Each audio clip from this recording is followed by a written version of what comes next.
बुहरा Aswad में यूक्रेनी बहरी ड्रोन्स ने पाबंदियों की जद में आने वाले 2 टैंकरों को निशाना बनाया जो तेल भरने रूसी बंदरगाह की तरफ जा रहे थे। ये हमला पानी में चलने वाले ड्रोन्स ने किया। जिस तरह फिजाई ड्रोन्स ने जमीनी जंगों की शक्ल बदल डाली है, उसी तरह जेरे आब ड्रोन्स मुमकिन समुद्री जंग के उसूल भी बदल सकते हैं। आबदोज़नुमा ड्रोन टेक्नोलॉजी तेजी से तरक्की कर रही है।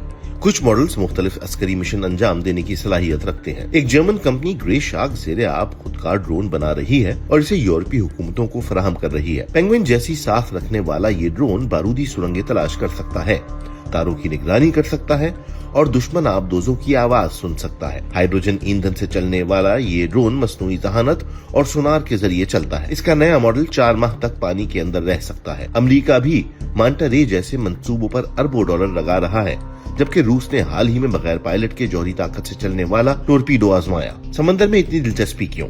नए खतरात, मुतनाज़िया समुद्री इलाके और कमजोर तनसीबात। यूक्रेन में जंग के आगाज से अब तक बाल्टिक समंदर में तकरीबकारी के सिलसिले ने वाजे कर दिया है कि जेरे आब केबल्स और पाइपलाइनें इंतहाई हसास है। इसी तरह रूस की शैडो फ्लीट यानी तेल ले जाने वाले मशकूक टैंकरों के बढ़ते हुए खदशात ने यूरोपीय ममालिक को अहम बहरी रास्तों की निगरानी बढ़ाने पर मजबूर कर दिया है। ऐसे में ड्रोन्स इंसानी आबदोजों से ज्यादा मौजूद साबित हो सकते हैं। आबदोजें ज्यादा गहराई या ज्यादा मुद्दत तक पानी के अंदर नहीं रह सकते। इसके बरक्स छोटे और ज्यादा खामोश ड्रोन्स तवील अरसे तक दुश्मन की नजर से ओझल रह सकते हैं। ड्रोन्स इंसानी जानों का खतरा कम करते हैं और उनकी तैयारी बड़ी आबदोजें बनाने के मुकाबले में सस्ती पड़ती है। ताहम एक ग्रे शार्क की कीमत अब भी 10 करोड़ यूरो से ज्यादा है।